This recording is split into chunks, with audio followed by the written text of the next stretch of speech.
Si ustedes se acuerdan, 2 domingos atrás hablé sobre el tema del infierno y el propósito que tenía ese mensaje, que era la parábola que Jesucristo presentó sobre el rico y Lázaro, el pobre, y que murieron y uno se fue a la presencia de Dios y otro separado de la presencia de Dios, uno al cielo y otro al infierno. ¿Okay? Y el propósito de ese mensaje era para que quedara establecido que la persona con la mayor credibilidad en el mundo nos está diciendo que sí existe el infierno, y ese es Jesucristo. Entonces el propósito era para que nosotros entendamos que sí existe el infierno. No importa lo que digan otras religiones, no importa lo que digan otras personas, lo que importa es lo que dice Jesucristo. Eso es lo que importa, y Él dijo que sí existía. Entonces, el propósito ahora es de que podamos comprender más lo del infierno, porque pues hay argumentos en contra del infierno que ustedes se los van a presentar o que a usted se le ha venido a la mente, y por eso esta serie la voy a estar intercalando con otros mensajes. No crean que voy a seguir el próximo domingo con el número 2, no. Tal vez 2 domingos, otros mensajes evangelísticos, y luego número 2 con el infierno. Con el propósito también para que usted medite en los argumentos que ahorita les presento, que hay en contra del infierno, tenga tiempo usted de masticarlos y meditarlos. Y siempre tiene uno que procurar lo que uno aprende aquí en la iglesia, meditarlo para que uno lo domine hasta cierto punto, para que cuando vengan las personas y le digan aquello, pues usted no esté tan verde. Pueda usted decir, miren, esto y esto y esto y lo otro, ¿verdad? Y no que los deslumbran, ¿verdad? Como a los conejos cuando los andan cazando, ¿verdad? Entonces, que no vaya a pasar eso, ¿verdad? Que ustedes puedan saber qué es lo que pueden decir, ¿verdad? Entonces voy a estar haciendo eso con esta serie, ¿ok? Los voy a estar intercalando en los otros mensajes, ¿verdad? Entonces, porque por ejemplo, esto es algo muy común, ¿verdad? Que la gente arguye en cuanto a querer sacar la creencia del infierno. Dice, un Dios de amor nunca enviaría a nadie al infierno.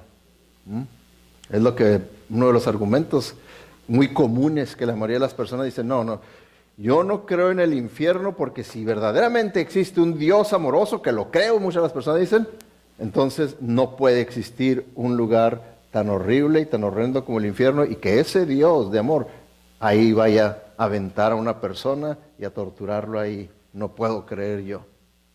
Así es que o no existe esa clase de Dios, o no existe el infierno. Porque si es un Dios de amor, no puede existir el infierno. ¿Okay? Así es como lo presentan, ¿verdad? O sea, ahora, quiero que meditemos, porque muchos de los, siempre que nosotros, que es algo que enseñan le enseñan a uno en el seminario, ¿verdad? En cómo defender la fe, lo primero que tiene uno que hacer, que es apologética, se llama ese estudio, lo primero que tiene uno que hacer es la pregunta o el argumento que le hagan a uno, lo tiene que analizar. No pensar luego en una respuesta, sino pensar en la pregunta la declaración que están haciendo. ¿Qué tan válido es aquello? ¿Qué tan válido? Siempre tiene uno que considerar eso, ¿verdad? Como esto. Ahora, vamos a pensar un poquito, ¿verdad? Un Dios de amor. Y la pregunta es, ¿de dónde saca la humanidad? Porque esto es algo generalizado, esta creencia. ¿De dónde saca la humanidad la idea que Dios ama al mundo entero, incluyendo a pecadores? ¿De dónde lo sacan esa idea, esa lección, ¿verdad? ¿De dónde lo sacan? Bueno, sabemos que hay muchas religiones, ¿verdad? Pero hay religiones más predominantes, más grandes, como por ejemplo, los budistas. Los budistas vienen siendo el 8% de la población mundial. O sea, cuando uno habla de población mundial, 8% son muchos los budistas, ¿verdad? Ahora, y ellos tienen su libro sagrado, como nosotros la Biblia. Ellos tienen que suena como a tacos de tripitas, ¿verdad? Tripitaka. Pero así se llama el libro sagrado de ellos, el Tripitaka. ¿Creen ustedes que en su libro, el Tripitaka, ahí se enseña de un Dios de amor que es tan amoroso que también ama a los pecadores? ¿Creen ustedes que ahí en ese libro han podido ellos aprender esa verdad? No, ahí no se enseña eso. Ahí no se enseña eso. ¿Ok? Para nada. ¿De dónde lo han sacado? Si no lo enseñan eso, de la influencia del cristianismo. De tal manera amó Dios al mundo que dio a su único Hijo para que todo aquel que en Él crea no se pierda en el infierno, sino que tenga vida eterna en el cielo. Entonces es de la Biblia donde lo han sacado, porque vamos a suponer ahora los hindús, es otra de las religiones, vamos aumentando en cuanto a porcentaje de población. Los hindús, el hinduismo, ellos son el 15%, es casi el doble que los budistas. El 15% de la población mundial son hindús. Y ellos tienen, ¿verdad?, también sus escritos sagrados que son los Vedas. Ahora, ahí en sus escritos sagrados, los Vedas, se enseña eso acerca de un Dios de amor que ama, que es tan grande en su amor que ama hasta los pecadores y los quiere salvar. ¿Enseñará eso los Vedas? No, hermanos, no existe. ¿Por qué? Porque en primer lugar, hermanos, en la filosofía hindú es una filosofía ateísta. ¿Por qué? Porque en la filosofía hindú no existe un Dios personal como nosotros creemos, y la Biblia lo presenta, que Dios es una persona. ¿Por qué somos personas nosotros? Porque Dios nos hizo a su imagen y semejanza. Él es la persona original. Nosotros somos las fotocopias, ¿verdad? Y ya descompuestas. Pero lo que constituye ser una persona no es el cuerpo humano, porque dicen, oh, entonces Dios está grandotote, tiene unas manos. No, eso no constituye ser una persona. Una persona es tener ciertas capacidades y virtudes como el raciocinio. ¿Verdad que Dios es una inteligencia perfecta? Nosotros no, pero tenemos inteligencia. ¿Cuándo ha visto usted a un perro o a un gato graduarse de la universidad? ¿Verdad que no? ¿Por qué? Porque no tienen raciocinio. Ellos no fueron criados a imagen y semejanza de Dios. Nosotros sí. Ni por mucho que digan que venimos de los changos, nunca he visto un chango ser un doctor, ¿verdad? Nada. Entonces, ¿por qué? Porque nosotros somos, como dice la Biblia, la corona de la creación de Dios. Ahora, otra de las cosas, otro segundo aspecto que nos hace personas, porque viene de Dios, es la capacidad de amar. La capacidad de amar. Lo mismo, esa capacidad de amar no la tienen los animales, no la tienen las rocas, no la tienen los vegetales, nada del resto de la creación tiene la capacidad de amar a Dios. O si no, pues tráigase a su gato, a su perro, a que alabe a Dios y le adore, porque Él lo puede amar, ¿verdad que no? No pueden adorar. ¿Quién puede hacer eso nada más? Nosotros, los que fuimos criados a imagen y semejanza de Dios, podemos amar a Dios, podemos amar al prójimo. Por eso. Otro aspecto que nos viene de la personalidad de Dios es que podemos tomar decisiones. Podemos tomar decisiones. El libre albedrío.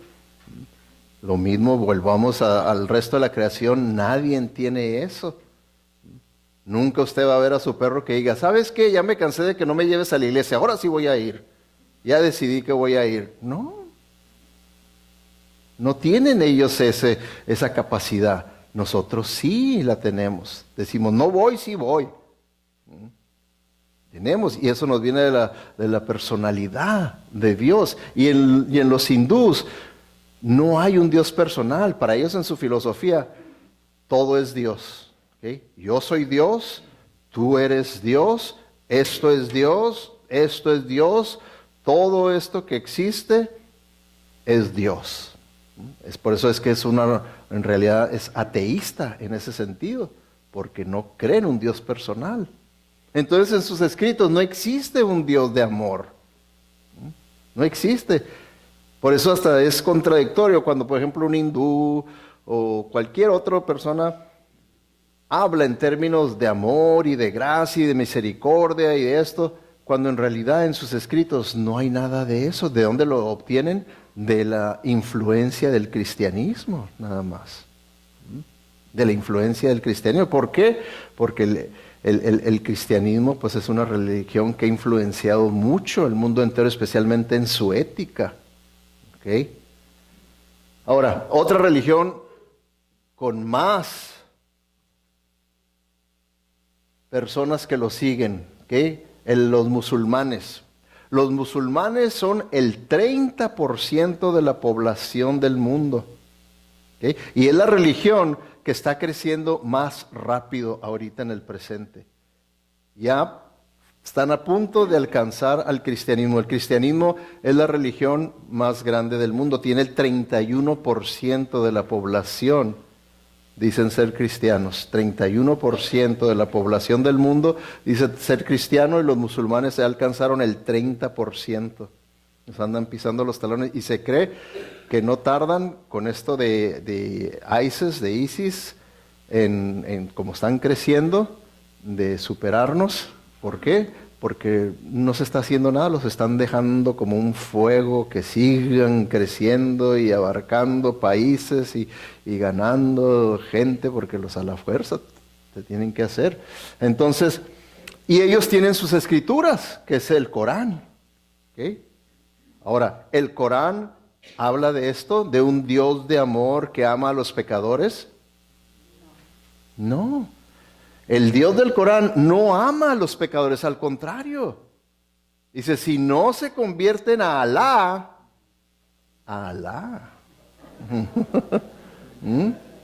entonces sí. Eso es lo que hacen. Entonces, todo esto viene de la Biblia. El concepto de un Dios de gracia, de amor, de misericordia, viene de la Biblia. Y lo aceptan, ¿verdad? Porque es conveniente aceptar eso. Y hasta decir, no, por eso yo no creo que existe el infierno, porque si Dios es un Dios de amor que ama a los pecadores, entonces no debe existir el infierno. ¿Okay? Pero ¿qué es lo que pasa? Lo que pasa es que tendemos, hermanos, a ser selectivos. Es como cuando usted va a un restaurante buffet.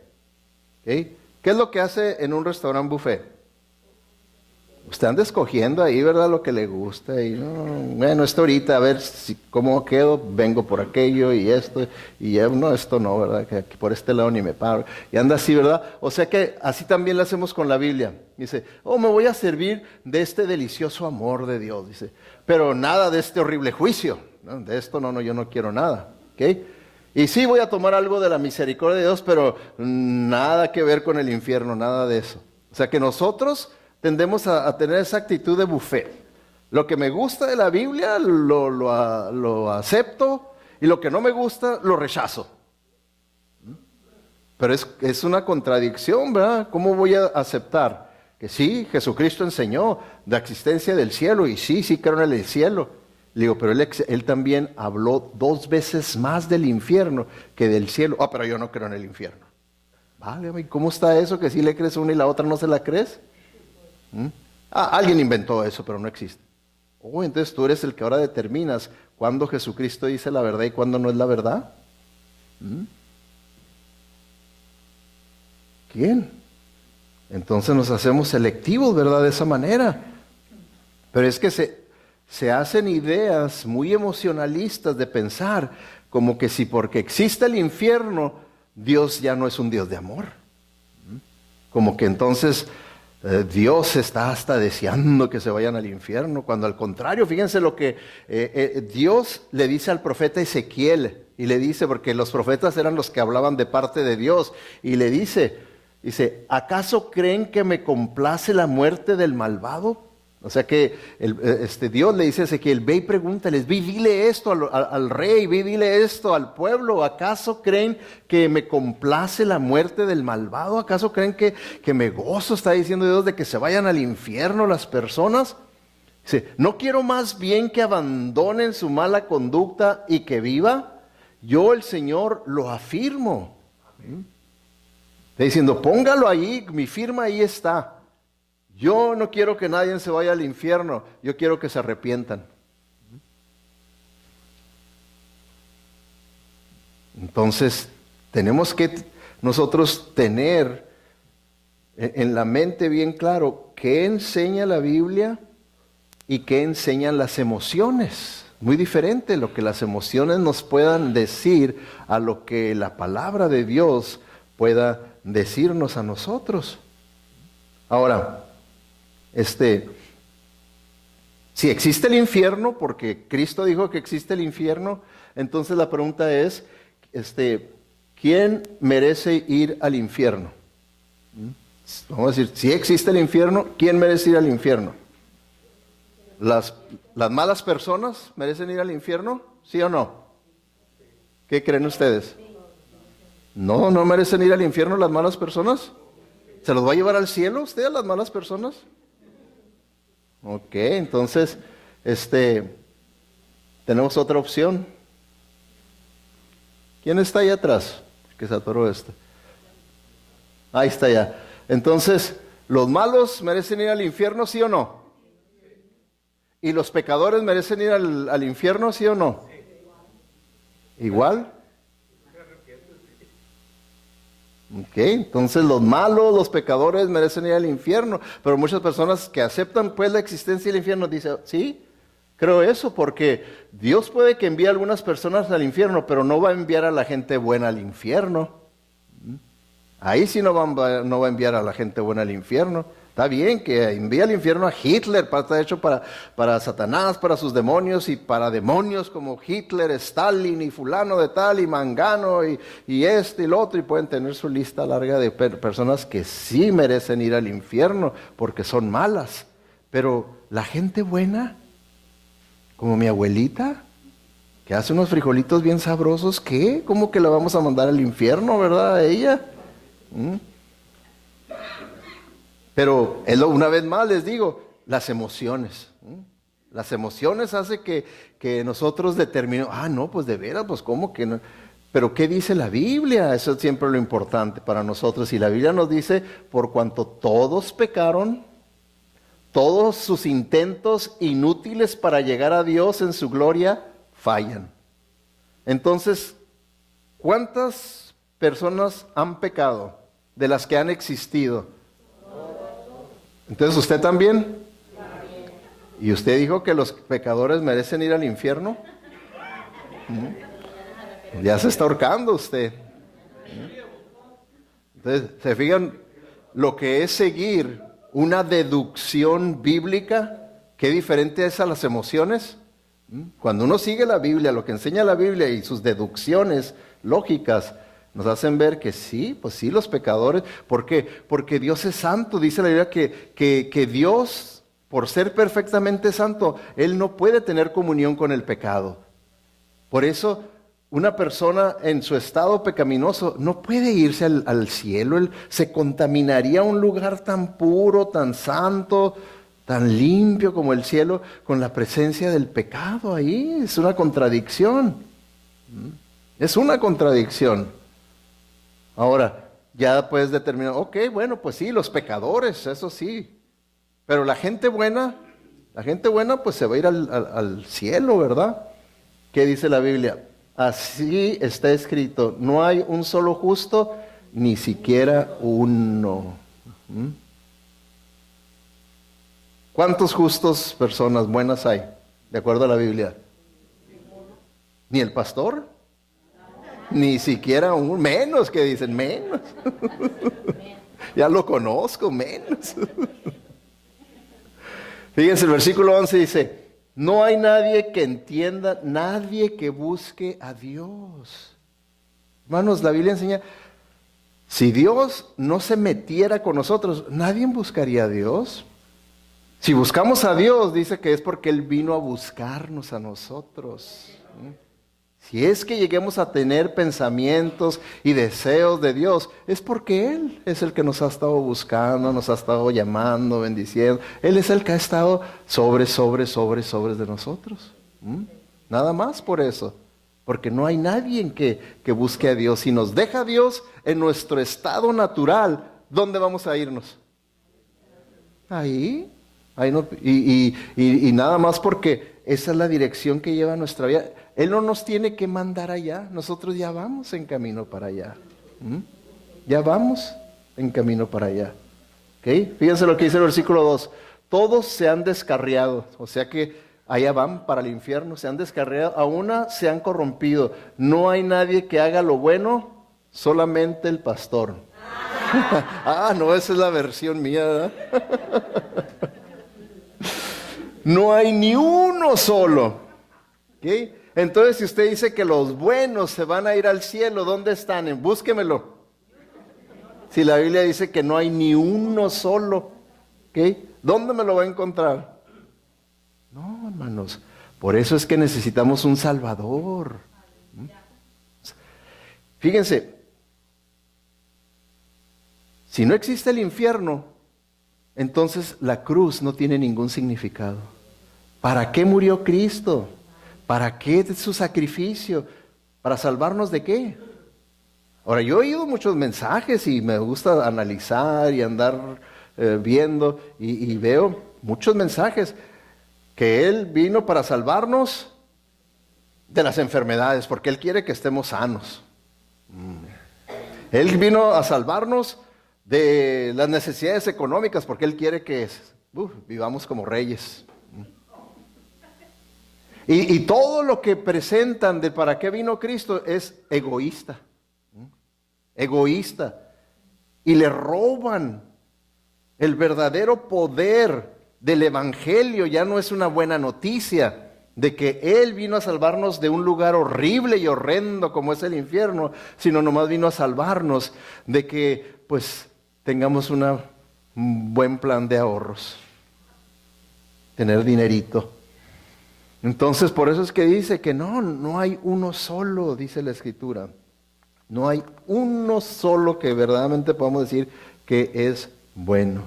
¿Okay? Entonces, hermanos, estamos en la creencia correcta de que Dios es amor, pero estamos mal cuando se trata de su santidad y de su justicia. Ahí no. En cuanto al amor, lo tenemos acá. Pero en cuanto a su santidad y la justicia, la tenemos acá. Y en la Biblia están a la par, el amor y su justicia. El amor y su justicia. ¿Qué es lo que nosotros también hacemos? ¿Acaso nosotros aquí en este mundo terrenal, que es nada más sombras, imágenes del reino de Dios, no tenemos justicia aquí? Y porque aplicamos justicia, ¿quiere decir que no tenemos amor? ¿O lo hacemos por amor a las víctimas? El aplicar justicia. Entonces, tenemos que entender, ¿verdad?, lo que enseña la Biblia, que es parejo. Ahora, ¿le gusta a usted el infierno? Es algo que le puse también ahí en el bosquejo. ¿Le gusta a usted el infierno?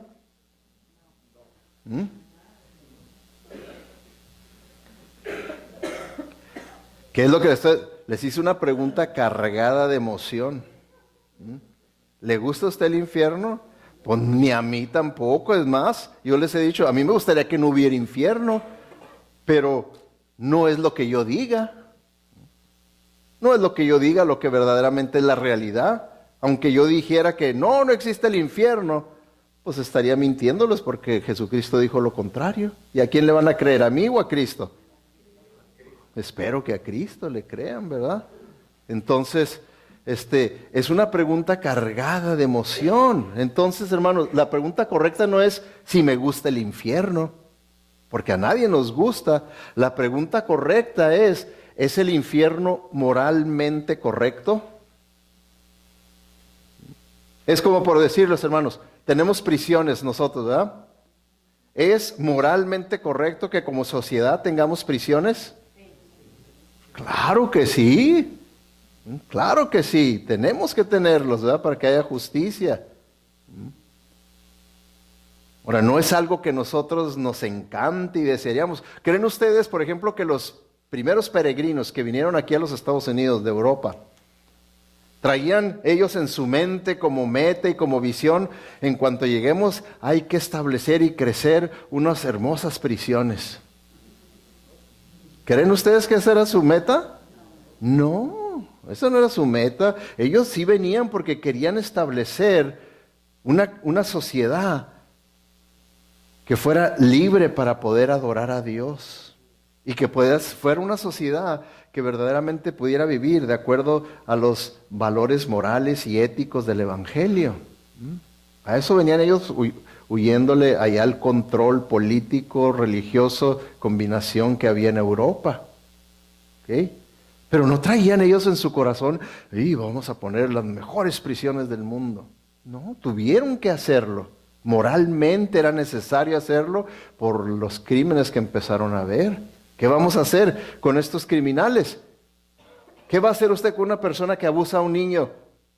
¿Le va a dar nomás un manotazo y decirle, ya no lo vuelvas a hacer y que siga libre? ¿Será eso moral o inmoral hacer eso?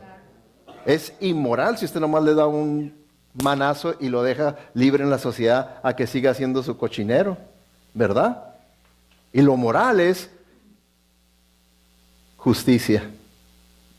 Justicia. Pero lo vemos correcto cuando nosotros como sociedad lo hacemos, pero cuando Dios lo hace, no. Cuando Dios lo hace, no. Cuando deberíamos de ser consistentes, intelectualmente consistentes y ver que así es como debe de ser, porque eso es lo correcto. Pero fíjense, les voy a presentar una cita de Charles Templeton, y de ahí se sacan mucho de estas acusaciones sobre el infierno, sobre Dios. Charles Templeton, él fue un evangelista. Cuando comenzó Billy Graham, él comenzó con Billy Graham. Muchos de los avivamientos que tuvieron en estadios evangelísticos, él también llegó a predicar en esos. Pero después se convirtió en un agnóstico. ¿Qué es un agnóstico? Yo lo considero, ¿verdad?, una posición cobarde. Porque el ateo, ese sí le dice, no hay Dios y no existe Dios, y ya. O sea que tomó una posición. ¿Ok? El cristiano también es valiente porque dice, no, sí existe Dios. Pero el agnóstico dice, yo no sé. Yo no sé. Eso le va a decir el agnóstico. Nomás se presenta una situación y no dice, yo no sé. ¿Existe Dios? No sé. No voy a negarlo ni lo voy a afirmar tampoco. No sé. Y miren, esto fue lo que escribió en uno de sus libros, Charles Templeton. Dice, ¿cómo podría un Dios de amor, solo porque no le obedecen y hacen lo que quiere, torturar en una cámara de fuego para siempre y no permitir que muera, sino que continúe en dolor por la eternidad? No hay criminal que haría esto. Ay, qué acusación, ¿verdad? Qué acusación tan tremenda, ¿verdad?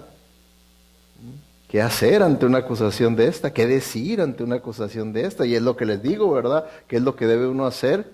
De acuerdo a las reglas de apologética, que es el defender la fe, el de dar una respuesta a su fe. Primero, lo primero que tiene uno que hacer es meditar en la declaración o en la pregunta que se está haciendo, ¿verdad? ¿Qué tan válida es? Es como si alguien me preguntara, pastor, ¿alguna vez usted ha sido así malo, grosero con su esposa? Pues sí, pues creo que sí. ¿Y cuándo dejó de golpear a su esposa? No, yo no dije eso, ¿verdad? Yo no dije que la golpeé. Entonces se cargan las como esto. Esto es una declaración cargada de emoción y cargada de información que no es bíblica. Exagerada.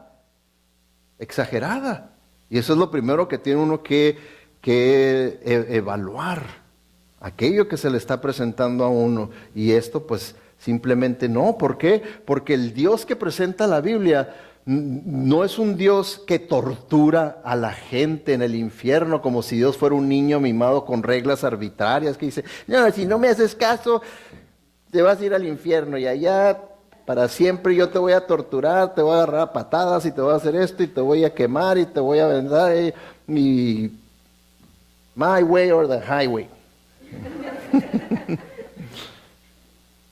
¿Esa es la clase de Dios que presenta la Biblia? Pues no, ¿verdad? Entonces está cargada la declaración esa de emociones para impresionar a una persona y ya no tenga ni qué decir más que dudar, verdaderamente dudar. Porque no es así como la Biblia presenta a Dios. La Biblia lo presenta como el ser más generoso del universo, el más amante, el más maravilloso, el más atractivo del cosmos, el único Dios justo, el único Dios misericordioso, un Dios de gracia, un Dios de una santidad perfecta y todos sus atributos en perfección. Así es como el Señor, la Biblia lo presenta y dice, ¿verdad?, que Él nos ha hecho a nosotros con libre albedrío y nos ha hecho para un propósito. Y el propósito es para relacionarnos con amor con Él y con los demás. Porque ¿qué es lo que hemos visto, ¿verdad?, en unas series de mensajes pasados? En cuanto a lo que va a ser nuestra prioridad para este año. ¿Cuál es nuestra prioridad para este año? Amar a Dios y amar al prójimo. ¿Por qué? Porque eso es lo más grande, dice el Señor. Lo mejor que tú puedes hacer en la vida. ¿Quieres tener éxito en la vida? El éxito está determinado por relaciones. Primero con Dios y luego con el prójimo. ¿Okay? Entonces, si una persona no quiso vivir de acuerdo a los propósitos de Dios, nunca quiso amar a Dios, nunca quiso relacionarse con Dios, nunca quiso tener comunión con Dios, al contrario, prefirió la separación de con Dios y siguió su vida y siguió ese camino desviado, como vimos que dice ahí Romanos, todos se desviaron, no buscamos a Dios, no queremos nada con Dios. Si yo sigo en ese camino, ¿a dónde voy a parar? ¿Me va a tener que mandar o echar Dios al infierno? No, ya voy yo en camino para allá, porque esa fue mi propia decisión de yo ir para allá. Pónganse a pensar, estaba yo pensando, si yo nunca quise nada con Dios, hasta me cae gordo lo de Dios y todo eso, y luego al final Dios me dice, no, pero te vas a ir conmigo una eternidad. Eso va a ser un infierno para esa persona. Que nunca quiso nada con Dios, que nunca se enamoró de Dios. Es como lo cuentan muchas mujeres en esas culturas que hacen los matrimonios, que arreglan y que le dicen, mija, usted se va a casar con él, lo invitan y ve al viejo arrugado, la muchacha dice, pero no, está muy viejo, es mi abuelito. Dice, pero está bien cargado, está bien cargado, con eso no te vas a tener que preocupar para nunca, ¿verdad? De tus necesidades. ¿Creen ustedes que va a ser el cielo vivir con una persona que va a ser un infierno, verdad? Así también, si a uno algo que nunca ha querido una persona, nunca lo ha amado, nunca ha querido nada tener y que le diga a él, no, pues ahora vas a vivir conmigo para una eternidad. Pues no, no es justo, ¿verdad que eso es injusto? Y Dios es justo. Y Dios es justo, entonces tenemos que entender, ¿verdad?, la moral, la ética divina de Dios, de la justicia, cómo lógicamente se aplica, porque ese es Dios. Ahora, si el infierno no es una cámara de tortura, entonces ¿qué es? Y una de las cosas que yo les decía hace 2 semanas cuando prediqué sobre, ¿sí se acuerdan cómo se titulaba el mensaje? Si los muertos pudieran hablar. ¿Okay? ¿Cuál era el primer punto? Si los muertos pudieran hablar, ¿qué nos dirían? Número 1, que el infierno no es una broma, ni un chiste, ni nada, ¿verdad? Y número 2, ¿qué nos dirían los muertos si pudieran hablar? Que en el infierno no hay segundas oportunidades. que ya aquí en esta vida se nos dio la segunda, la tercera, la cuarta, la quinta, la décima, y millonésimas de oportunidades que el Señor nos dio. ¿Ok? Ya en el cielo no hay. Y el tercer punto que vimos, que es urgente el arrepentimiento, porque ¿se acuerdan ustedes? El que estaba en el infierno, ¿qué le dice a Abraham allá en el cielo? Abraham, manda a Lázaro para que les advierta a mis 5 hermanos que se arrepientan, para que no tengan que venir a este lugar. Entonces es urgente el arrepentimiento, vimos, ¿verdad? ¿Ok? Entonces, si el infierno no es una cámara de tortura, entonces, ¿qué es, verdad? Porque así es como Charles Templeton lo presenta, ¿verdad? Como que Dios nos mete a una cámara de fuego a torturarnos ahí para siempre, sin dejarnos morir ni para nada. Entonces, si no es así, entonces, ¿qué es? ¿Okay? Bueno, hermanos, tenemos que tener en claro, y yo les he dicho, ¿verdad? También hace 2 semanas les dije, lo peor que podemos nosotros hacer es decir con seguridad, así es el infierno. Porque tal vez han visto películas o han visto cuadros o han leído la Biblia sin estudiarla cuidadosamente y dicen, así es el infierno. ¿Podemos saber con exactitud cómo es el cielo? No. En primer lugar, es un lugar perfecto.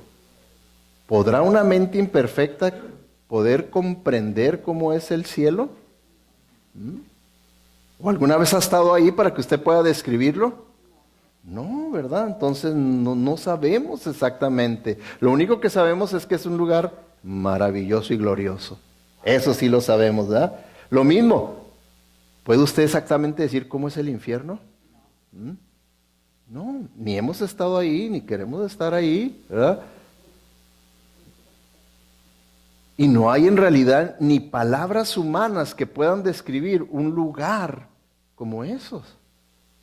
Por eso es como les he dicho, los mismos escritores de la Biblia, lo único que hicieron ellos fue tomar imágenes en su contexto histórico en el que ellos vivían, que la misma gente podía relacionarse y decirles, miren, ustedes ven este lugar horrible, el infierno así va a ser horrible. ¿Ven ustedes esto que es horrible? Bueno, pues el infierno va a ser así de horrible. Nada más para ilustrar lo horrible que iba a ser el infierno, pero no para decirles que exactamente iba a ser de esa manera.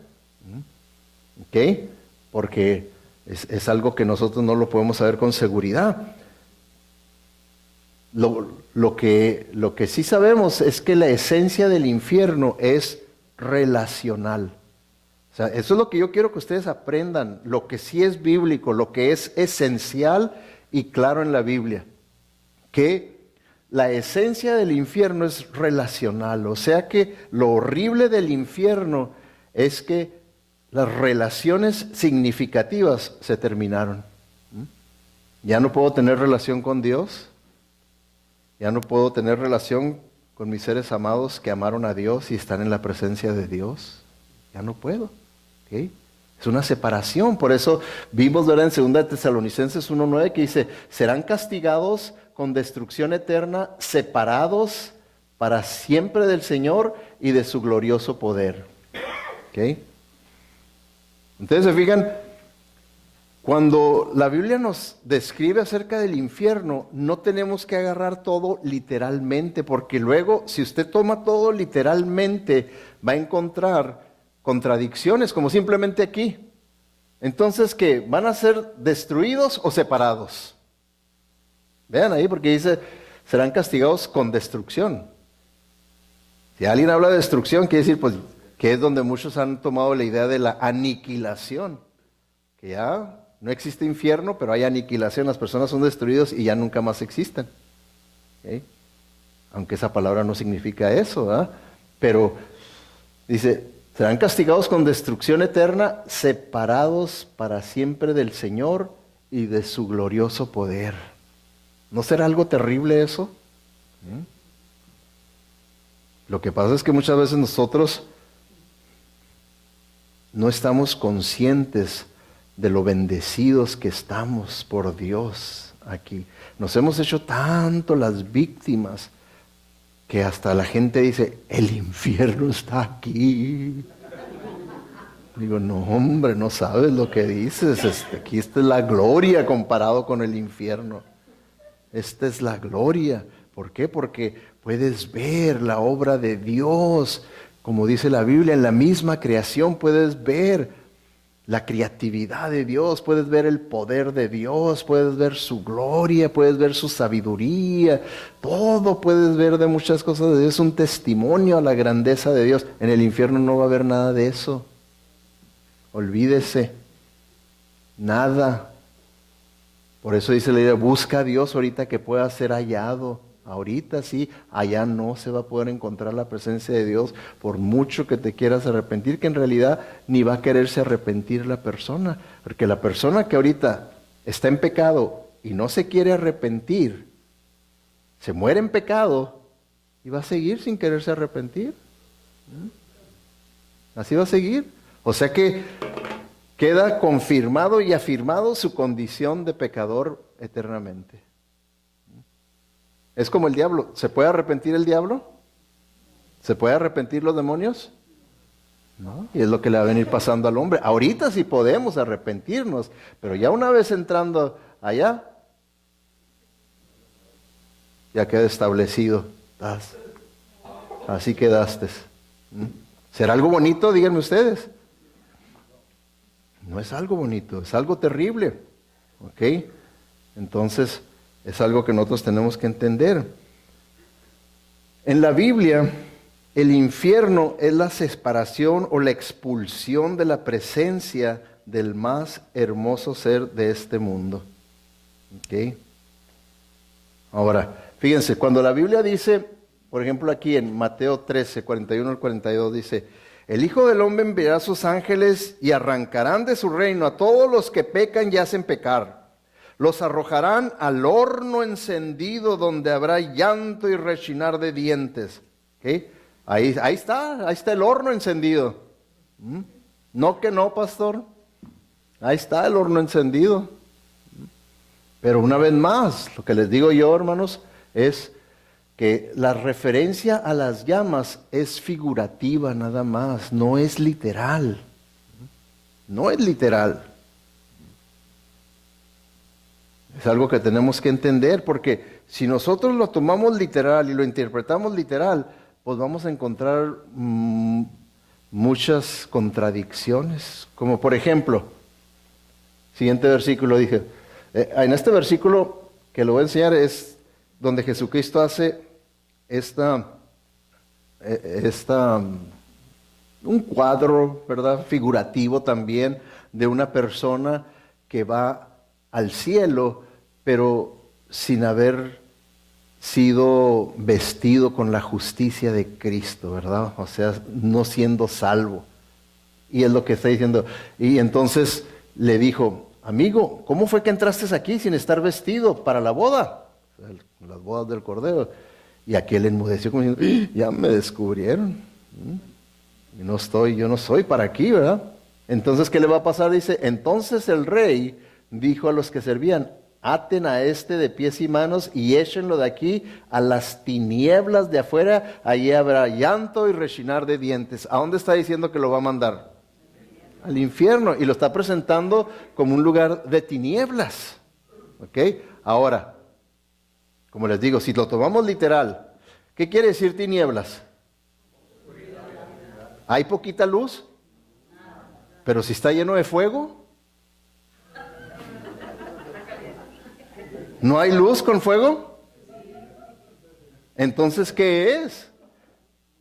¿Son tinieblas o hay luz o qué? Y luego también otro lugar se presenta como un hoyo sin fondo. Entonces, ¿cómo está eso? Un hoyo sin fondo en el que nomás va a estar cayendo y cayendo y cayendo. Entonces, son cuadros nomás representativos de lo horrible. ¿Cómo se siente ir cayendo y cayendo y nunca caer?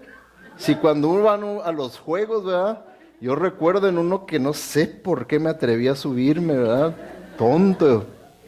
De agua. Era un un resbaladizo, ¿verdad? Pero grande, una montaña grande. Y en cuanto sale uno, en cuanto baja, por mucho tiempo ve en el aire y ve el agua. Yo ahí dije, Señor, te recibo como mi Señor y Salvador. Ahí fue cuando me arrepentí. Pensé y ya de repente uno ya cae otra vez en el resbaladero ese. Pero se siente horrible nomás ir en el aire y ver, ¿y cuándo voy a tocar fondo? Entonces son imágenes nada más de lo horrible del infierno, ¿verdad? Pero no porque verdaderamente, literalmente, nosotros lo veamos de esa manera, ¿verdad? Entonces, porque sí, ese versículo está hablando de la salvación. Unos fueron salvos los que estaban vestidos con la justicia de Jesucristo, y los que no están vestidos con la justicia, pues se van al infierno. Muchos son llamados, pocos los escogidos. Entonces, la Biblia, hermanos, cuando usted ve, por ejemplo, en 1 Tesalonicenses, el libro del Apocalipsis, que Cristo va a regresar rodeado de llamas, dice, y Él va a tener una gran espada que sale de su boca. ¿Lo va a tomar literal? Que se anda ahogando con una espadota en la boca. ¿Y lo va a tomar literal? No, hermanos, es figurativo, que tiene simbolismo, ¿verdad? Este figurativo tiene un simbolismo de una verdad. ¿Okay? La figura simbólica de la espada representa la palabra de Dios enjuiciando, viniendo con juicio. Lo que dije se va a cumplir ya. El juicio que se profetizó, ahí viene ya. Lo que salió de mi palabra, de mi boca, en juicio, se va a cumplir ya. Y luego eso de que viene en llamas representa también la venida de Cristo a traer juicio. ¿Por qué? Porque si usted estudia la Biblia, se da cuenta que el fuego casi siempre es representativo del juicio de Dios. Puesto que Hebreos 12:29 dice, porque nuestro Dios es fuego consumidor. Es fuego consumidor. ¿Okay? Entonces, tenemos que entender, ¿verdad? Las figuras que la Biblia presenta y nunca asegurar, ¿verdad? Que no, el infierno es un horno en el que te mete Dios y luego te está torturando ahí y te prende el fuego y luego te lo apaga y te pone en tinieblas y luego te quita el piso y te empiezas a hundir y todo lo que puede uno imaginarse e inventarse, ¿verdad? He oído, ¿verdad? Dice que testimonio de los jóvenes que fueron al infierno y ay, nomás lo que quieren es vender cosas, pero completamente contrario a lo que enseñan las Escrituras. Contrario. Entonces, tenemos nosotros que entender eso. Ahora, cualquiera que me esté oyendo, ¿verdad? Ahorita aquí o por internet, va a decir, entonces no hay llamas, no hay gusanos, no hay rechinar de dientes por la tortura. Entonces tal vez el infierno no es tan malo como pensábamos. Pastor, usted no lo está suavizando, usted le está poniendo aire acondicionado ya al infierno, ¿verdad? Qué suave, qué cómodo nos lo está poniendo. No, hermanos, lo que tenemos que entender es que todo lenguaje figurado o simbólico tiene su verdad literal. Y ese lenguaje simbólico que el Señor nos presenta del infierno, la verdad literal es que el infierno es un lugar horrible, que es indescriptible. Que si se trata de describir con imágenes, en realidad se quedan cortas esas imágenes. Pero que... O sea, aún hay más. Aún hay más. Entonces, eso es lo que tenemos nosotros que entender. Porque fíjense, hermanos, como por ejemplo, les decía yo 2 semanas atrás acerca de Gehenna, de donde viene la palabra infierno, que había ese lugar que está a las afueras de Jerusalén, donde toda la basura ahí se tira y siempre está en fuego. Y hay cochinero y hay gusanos, lo que no cayó en el fuego, allá se pudre y huele feo. Entonces usaron como diciendo, a ese lugar nadie quiere ir. Cuando que hay que tirar ya la basura que se juntó, vamos a ir, no, yo no quiero ir, está horrible y huele re feo y esto. Entonces se tomó la idea, Gehenna. ¿Quién quiere ir a Gehenna? Nadie. Bueno, el infierno es como Gehenna. Un lugar horrible, así como es ese lugar. Ahora, ustedes han pensado, ¿verdad que había un constante sacrificio de animales en el templo judío en Jerusalén? Y no se sacrificaban uno o dos animalitos, eran miles de animales los que sacrificaban. Ahora, ¿qué pasaba con todo eso? Bueno, en tiempos de Jesús, miles de animales eran sacrificados cada semana en el templo, cada semana, y había un sistema de alcantarillado para que la sangre y la grasa fluyeran al exterior, donde se reunía en un estanque, y ahí estaba lleno de gusanos, con un olor fétido horrible, constantemente comiendo de ahí. Era un lugar horrible ese. Cuando se llenaba, principalmente la grasa la llevaban y la echaban en Gehenna y ¡pum! El fuego ardía más y hacía la grasa quemada, olía horrible. Entonces de ahí tomaron esas imágenes de decir el infierno es como estos lugares que nosotros conocemos que son horribles. Horribles, son imágenes, ¿verdad? Que se presentaban. Entonces tenemos nosotros que entender eso. Ahora, cuando habla de rechinar de dientes, era una expresión de rabia, que todavía hoy en día, ¿verdad? Cuando uno se enoja, lo primero que hace es que aprieta los dientes, ¿verdad? Y hasta si está bien enrabiado, hasta lo rechina, ¿verdad? Entonces es una expresión de rabia, de frustración, de enojo, porque las cosas no están saliendo como uno quisiera. Entonces, ¿qué puede hacer que una persona al infierno le produzca eso? Bueno, nomás pensando, al darse cuenta del gran error que ha cometido, de estar en ese lugar, decir, hijo, todas las oportunidades que Dios fue misericordioso conmigo y me llamó y me protegió y hizo y todo eso y yo necio y terco y necio y terco y necio. Entonces, sí tiene su verdad, las imágenes simbólicas tienen sus verdades literales acerca de lo horrible que va a ser el infierno, ¿ok? Pero tenemos que tener cuidado con esas acusaciones cargadas de emoción y de exageración bíblica, que no son bíblicas, de lo que verdaderamente es el infierno, ¿ok? El infierno es la última sentencia que dice: se negó constantemente a vivir de acuerdo a los propósitos para los que fue criado, y la única alternativa es el de sentenciarlo a permanecer separado por toda la eternidad. ¿Okay? Eso es lo que quisiste, vivir separado de mí, pues te lo voy a cumplir para toda la eternidad. ¿Okay? Lo que pasa es, como dice este escritor Lee Strobel, dice, la gente hoy en día tiende a preocuparse solo por las virtudes más suaves como el amor y la ternura, mientras que se han olvidado de las virtudes difíciles como la santidad y la justicia. Y bíblicamente están a la par, la santidad y la justicia de Dios. ¿Okay? Ahora, otra pregunta, hermanos, y con esta pregunta terminamos. Pero, ¿por qué se castiga infinitamente por crímenes finitos? O sea, vamos a suponer yo, un pecador que no me arrepiento y me aviento 90 años sin arrepentirme, me muero. ¿Ok? ¿Por qué por 90 años de crímenes me van a castigar una eternidad?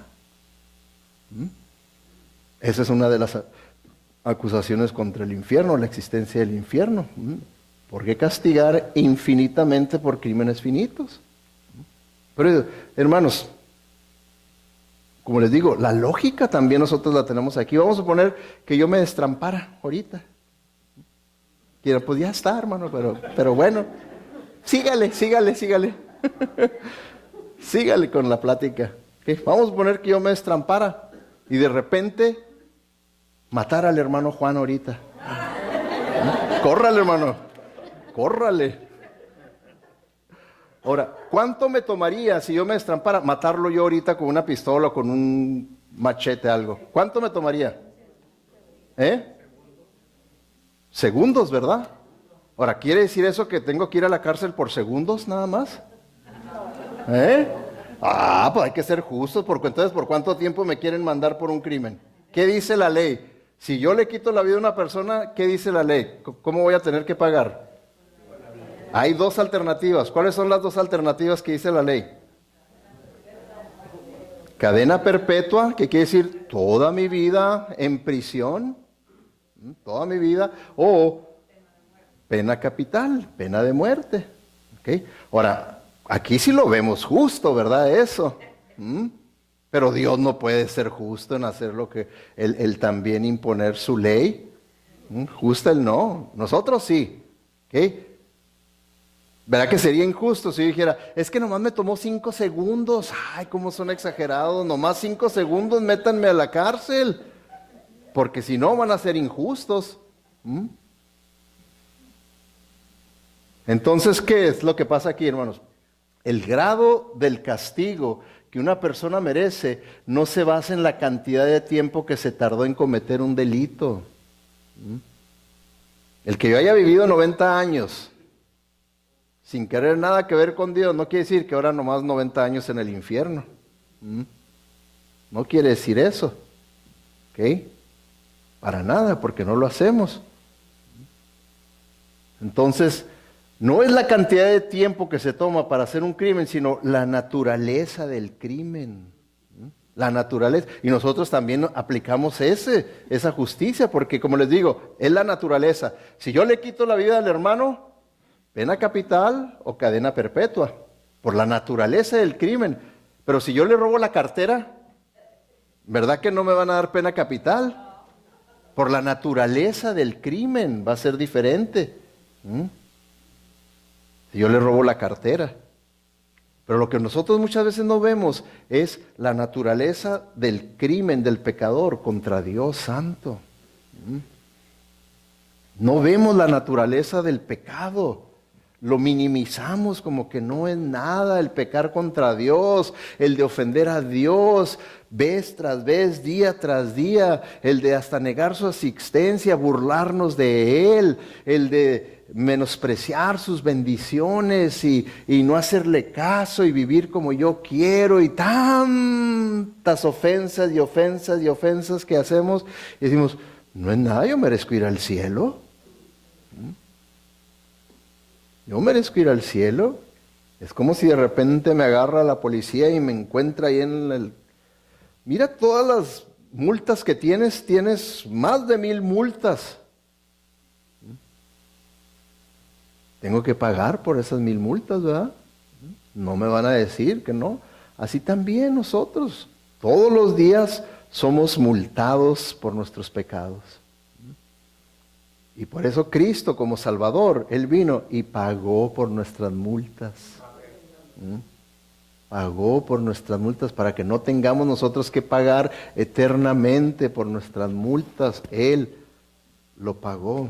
Por eso, hermanos, termino con esta cita de este escritor, filósofo y teólogo Chesterton. Dice, el infierno es un gran elogio de Dios a la realidad de la libertad humana y la dignidad de la elección humana.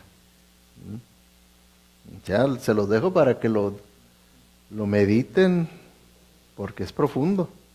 En pocas palabras lo que está diciendo, hermano, Dios es un caballero. Él va a respetar su libertad, su libre albedrío, lo que usted decidió hacer con su vida, lo que usted eligió morir en pecado, Él se lo va a respetar. Él se lo va a respetar. Vamos a orar, vamos a inclinar nuestro rostro y vamos a orarle al Señor. Y si usted reconoce que Dios le ha hablado en esta hora y Dios le está llamando para salvación, para que usted pueda arrepentirse pueda usted verdaderamente recibir la gracia de Dios para perdonarlo y limpiarlo de todo su pecado, de todos sus pecados, por los méritos de Jesucristo, no por los suyos, porque usted no tiene ningún mérito y Cristo es el que los tiene. Ahorita no es por casualidad que usted esté aquí en este día, es porque Dios no quiere que nadie termine en el infierno, sino que Él quiere que se arrepientan. Y esa es la razón por la cual Él lo trajo a este lugar, a escuchar este mensaje, porque Él quiere que usted se arrepienta y no termine en un lugar tan horrible como es el infierno eterno. Y ahí donde está en oración, usted puede hacer las paces con Dios. Dígale en oración: Dios, perdóname. Reconozco que soy un pecador y que si continúo por este camino desviado, terminaré en el infierno.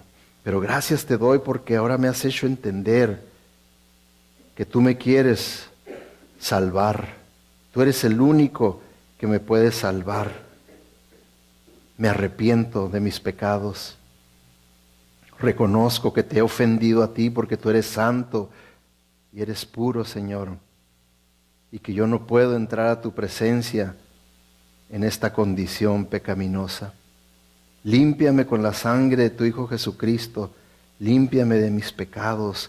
Vísteme con la justicia de Cristo. Te recibo, abro las puertas de mi corazón, de mi vida, y te recibo como mi Salvador personal y el Señor de mi vida. Lléname con tu Santo Espíritu para que de hoy en adelante yo tenga tu poder para poder vivir para ti y ya no para mí, para mis deseos egoístas y pecaminosos, sino vivir para ti. Gracias por esta oportunidad que me estás ofreciendo. Te recibo como mi único y suficiente Salvador de mi vida. Permanezcan orando. Si usted hizo esta oración, si usted acaba de entregarle su vida a Jesucristo con toda sinceridad y arrepentimiento, le voy a pedir que levante su mano ahí donde está y luego la baje. Si hay alguien que acaba de entregarle su vida a Jesucristo con arrepentimiento y fe, Dios le bendiga. Puede bajar su mano. ¿Alguien más? Dios le bendiga. Dios te bendiga. Dios le bendiga. Dios le bendiga. ¿Alguien más? Si hay una lucha interna, deje que Cristo gane y entréguele su vida a Él. Levantando su mano diga: sí, me entrego a Jesucristo. Me entrego por fe a Él. Ya no voy a confiar en religiones, no voy a confiar en nada más que en el único que me puede salvar, que es Jesucristo. Levantando su mano diga: sí, yo lo recibo como mi Señor y Salvador personal mío. ¿Habrá alguien más? Antes de terminar, ¿habrá alguien más que quiera aceptar esta gracia divina de Dios para salvación? Dios le bendiga. ¿Alguien más? Te damos gracias, Padre Celestial, porque aquí podemos ver que sí, tú eres un Dios de amor. Tú no quieres que nadie termine en el infierno y tú estás dando, Señor, una oportunidad más a las personas de arrepentirse. Y gracias por las que lo han aprovechado en esta hora, Señor, y han expresado su arrepentimiento a ti y su compromiso de seguirte a ti de hoy en adelante en obediencia. Gracias te damos, Padre Celestial, por perdonar sus pecados, por salvar su alma y por darle la esperanza de una vida eterna. Gracias te damos, Señor. En el nombre de Cristo Jesús te lo agradecemos. Amén.